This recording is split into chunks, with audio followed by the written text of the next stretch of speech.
सोचिए कि बिहार में सत्ता और सत्ता के आसपास रहने वाली ये बड़ी पार्टी जिसने डायरेक्ट रूप से अपने पार्टी की कमान जो है, अपने पार्टी की जो बागडोर है वो भूमिहारों के हाथ। बिहार के राजनीति में तमाम पार्टियों का जो भरोसा है वो भूमिहारों के साथ जुड़ते जा रहा है और सभी पार्टियों ने यह माना है कि बिहार में अगर दमखम के साथ राजनीति करनी है तो भूमिहारों को तवज्जो देना होगा, भूमिहारों के हाथ में कमान देना होगा, तभी जाके पार्टी का विस्तार हो सकता है और पार्टी चुनाव लड़ सकती है और बड़े पैमाने पर जीत दर्ज कर सकती है। करीबी कोई है तो वो सूरजभान सिंह है। सूरजभान सिंह किस जाति से आते हैं? भूमिहार। यानी इस पार्टी का A to Z जो है वो भूमिहार देखता है। पशुपति पारस की पार्टी का A to Z जो चीजें होती है संगठन से लेके बाकी चीजों को वो भूमिहार सूरजभान सिंह देखते हैं और भूमिहारों को राजद ने भी तवज्जो दिया। उसके सबसे बड़े एग्जाम्पल अनंत सिंह की पत्नी को टिकट देना, साथ ही साथ अनंत सिंह के बेहद करीबी कार्तिक मास्टर को मंत्री बनाना,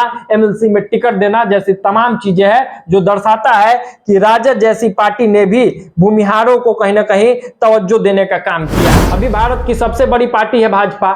भारतीय जनता पार्टी ने भी बिहार में भूमिहारों पर बड़ा विश्वास जताया है और आपको याद होगा कि कैसे विजय कुमार सिन्हा को विधानसभा का अध्यक्ष बनाया गया था और अब नेता प्रतिपक्ष उन्हें बनाया गया है। और अभी अरुण कुमार जो कि राष्ट्रीय उपाध्यक्ष हैं इस पार्टी के और इस पार्टी में उन्हें काफी तवज्जो दिया गया है। उनके साथ साथ कई और भूमिहारों को भी इस पार्टी से जोड़ा गया है। तो नमस्कार दर्शकों, द सिंह आदर्श शो आप देख रहे हैं। सिंह आदर्श शो में आपका स्वागत है। बड़े दिनों बाद फिर से हम सिंह आदर्श शो लेके आए हैं और इसमें आज बात करेंगे हम कि किस तरीके से बिहार की जो तमाम पार्टियां हैं उसमें भूमिहार इंपैक्ट दिख रहा है।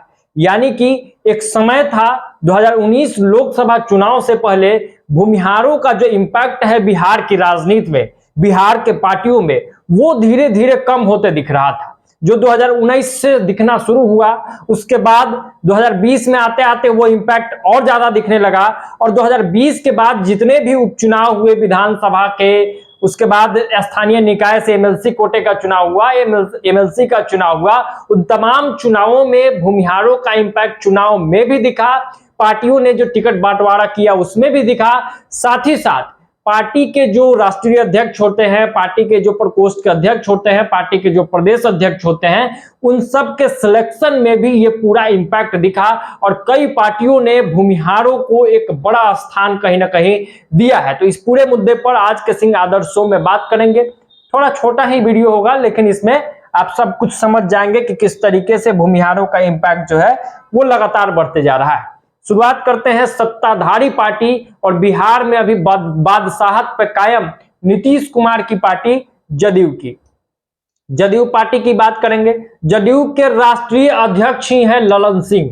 उसके अलावा बात कीजिए कांग्रेस के तो कांग्रेस के प्रदेश अध्यक्ष हो गए अखिलेश प्रसाद सिंह भूमिहार और अब नए नए बनाए गए हैं हिंदुस्तानी अवाम मोर्चा जो दलितों की पार्टी है उसके प्रदेश अध्यक्ष है अनिल कुमार भूमिहार। यानी कि जदयू के राष्ट्रीय अध्यक्ष ललन बाबू भूमिहार, उसके अलावा कांग्रेस के अखिलेश बाबू भूमिहार और अब हिंदुस्तानी अवाम मोर्चा जो दलितों की पार्टी है उसके भी प्रदेश अध्यक्ष जो हो गए वो अनिल कुमार भूमिहार। तो सोचिए कि बिहार में सत्ता और सत्ता के आसपास रहने वाली ये बड़ी पार्टी जिसने डायरेक्ट रूप से अपने पार्टी की कमान जो है, अपने पार्टी की जो बागडोर है वो भूमिहारों के हाथ में दे रखी है। आप सोचिए कि जदयू जैसी पार्टी ने ललन सिंह के संगठन शक्ति पर भरोसा जताते हुए, इनके बुद्धिमता पर भरोसा जताते हुए, इनके संगठन में काम करने की जो क्षमता है, लोगों को एकजुट करने की जो क्षमता है, उसको ध्यान में रखते हुए इन्हें सीधे अपने पार्टी का नीतीश कुमार ने राष्ट्रीय अध्यक्ष बना दिया।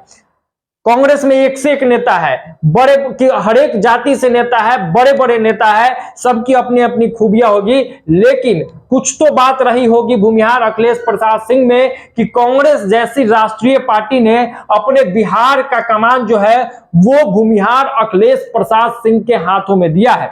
तो अखिलेश प्रसाद सिंह के बारे में बताया जाता है कि काफी मिलनसार है, संगठन बनाने की जो इनकी क्षमता है और लोगों को अपने साथ लाने की जो क्षमता है वो इनमें बड़े स्तर पर है। ये सभी, हालांकि ये भूमिहार जाति से हैं, लेकिन सभी समाज को साथ लेके चलने की क्षमता इनमें है और लोगों को एकजुट रखने की, लोगों को कहीं ना कहीं अट्रैक्ट करने की जो क्षमता है वो इनमें काफी है। साथ ही साथ ये अपने दिमाग के लिए भी जाने जाते हैं, यानी कि जो इंटेलेक्चुअल इनका सिनारियो है वो काफी मजबूत है, इसलिए भी इनको कहीं ना कहीं कांग्रेस ने बिहार का कमान सौंपा है और ये जादू दिखाएंगे। यानी कि आगामी जो लोकसभा चुनाव होगा, आगामी जो विधानसभा चुनाव होगा, उसमें कांग्रेस का जो इंपैक्ट पहले रहा है बिहार की राजनीति में उससे ज्यादा जरूर दिखेगा।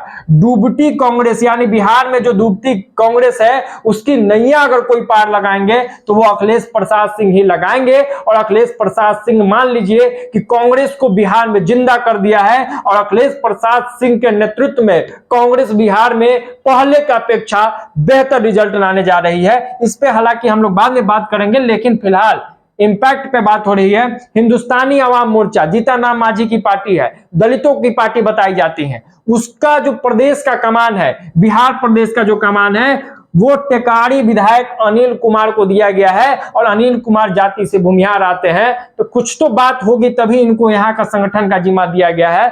अनिल कुमार के बारे में बताया जाता है कि काफी ईमानदार है, स्वच्छ छवि के नेता है, दाग इन पे नहीं लगा है, काम करने वाले नेता है, विजनरी नेता है और साथ ही साथ संगठन को एकजुट करने को, संगठन को नवनिर्माण करने में, संगठन को बनाने की जो क्षमता है वो इनमें काफी है। ये भी लोगों को लेकर चलने में विश्वास रखते हैं, साथ ही साथ बेहद ईमानदार प्रवृत्ति के लोग हैं। ये जिस पार्टी से जुड़े हैं इनका लंबा इतिहास रहा है कि उससे जुड़े रहे हैं और धोखाधड़ी का काम ये नहीं करते हैं, जिस कारण अनिल कुमार पर विश्वास जताया गया। और ये माना जा रहा है कि बिहार भर में भूमिहारों के वोट को एकजुट करने में, जीतनराम मांझी से भूमिहारों को साथ ही साथ पूरे स्वर्ण समाज को जोड़ने में अनिल कुमार एक बड़ी भूमिका निभाने जा रहे हैं। तो खैर कुल मिला के बात ये थी कि बिहार की ये जो बड़ी पार्टियां हैं ये भूमिहारों पर विश्वास जता रही है। अब आप सोचेंगे कि और भी कई पार्टी है, राजद है, भाजपा है, लोजपा है, आरएलजेपी है, उसके अलावा वीआईपी जैसी पार्टियां वो भी सत्ता या सत्ता के आसपास रहती है। तो उन लोगों ने भूमिहार पर भरोसा जताया है कि नहीं, तो वो भी जताया है। आरजेडी की आप जब बात करेंगे तो आपको याद होगा कि एमएलसी चुनाव में सबसे ज्यादा भूमिहारों को किसी ने टिकट दिया तो वो राष्ट्रीय जनता दल ने, यानी लालू प्रसाद यादव की पार्टी ने ही दिया। एमवाई की पार्टी हुआ करती थी, ये जो पार्टी है ये एमवाई की पार्टी हुआ करती थी, लेकिन नया फार्मूला तेजस्वी यादव ने दिया। क्या फार्मूला दिया था?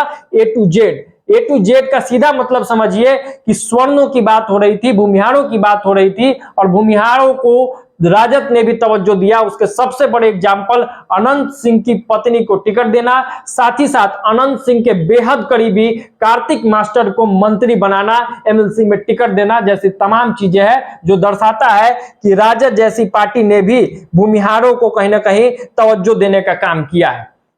लोजपा पर बाद में आएंगे। भाजपा अभी भारत की सबसे बड़ी पार्टी है भाजपा। भारतीय जनता पार्टी ने भी बिहार में भूमिहारों पर बड़ा विश्वास जताया है और आपको याद होगा कि कैसे विजय कुमार सिन्हा को विधानसभा का अध्यक्ष बनाया गया था और अब नेता प्रतिपक्ष उन्हें बनाया गया है और लगातार विजय कुमार सिन्हा जो है वो आपको एक्टिव दिखते हैं, बड़ी भूमिका में दिखते हैं और कहीं ना कहीं भूमिहारों के प्रति जो भाजपा का सेंटिमेंट है वो देखने को मिला। भाजपा ने भूमिहारों को साधने के लिए उनको आगे किया है, बाकी केंद्र में गिरिराज सिंह जैसे लोगों को तो आगे किया ही है। अब आप आरएलजेपी की बात कर लीजिए। आरएलजेपी पार्टी है ये, इसकी कमान जो है वो पशुपति पारस के हाथ में है। पशुपति पारस के अगर सबसे ज्यादा करीबी कोई है तो वो सूरजभान सिंह है। सूरजभान सिंह किस जाति से आते हैं? भूमिहार। यानी इस पार्टी का ए टू जेड जो है वो भूमिहार देखता है। पशुपति पारस की पार्टी का ए टू जेड जो चीजें होती है संगठन से लेके बाकी चीजों को वो भूमिहार सूरजभान सिंह देखते हैं। उनके भाई यहां से सांसद भी है। अब बात कर ली जाए एलजेपी-आर की। एलजेपी-आर यानी लोजपा रामविलास, जिसका कमान चिराग पासवान के हाथ में है, ये भी भूमिहारों पर बहुत विश्वास जताए हुए हैं। और अभी अरुण कुमार जो कि राष्ट्रीय उपाध्यक्ष हैं इस पार्टी के और इस पार्टी में उन्हें काफी तवज्जो दिया गया है, उनके साथ साथ कई और भूमिहारों को भी इस पार्टी से जोड़ा गया है। वीआईपी की बात कीजिए, मुकेश सहनी की ये पार्टी है वीआईपी। मुकेश सहनी की पार्टी वीआईपी है। आपने देखा होगा कि कैसे कुडनी उपचुनाव समेत कई चुनावों में भूमिहारों को इसने टिकट देने का काम किया और साथ ही साथ भूमिहारों को संगठन में, भूमिहारों को प्रवक्ता बनाना जैसे तमाम काम मुकेश सहनी की पार्टी, जो मल्लाहों की पार्टी, जो दलितों की पार्टी बताई जाती है, उसने भी किया। यानी कुल मिला के ये बात है कि बिहार के राजनीति में भूमिहार का इंपैक्ट बढ़ते जा रहा है। बिहार के राजनीति में तमाम पार्टियों का जो भरोसा है वो भूमिहारों के साथ जुड़ते जा रहा है और सभी पार्टियों ने यह माना है कि बिहार में अगर दमखम के साथ राजनीति करनी है तो भूमिहारों को तवज्जो देना होगा, भूमिहारों के हाथ में कमान देना होगा, तभी जाके पार्टी का विस्तार हो सकता है और पार्टी चुनाव लड़ सकती है और बड़े पैमाने पर जीत दर्ज कर सकती है। तो आज के सिंगादर शो में इतना ही, फिर मिलते हैं किसी और वीडियो में, किसी और शो में। आपका प्यार और समर्थन ऐसा ही मिलता रहे। बहुत बहुत धन्यवाद। जय बिहार।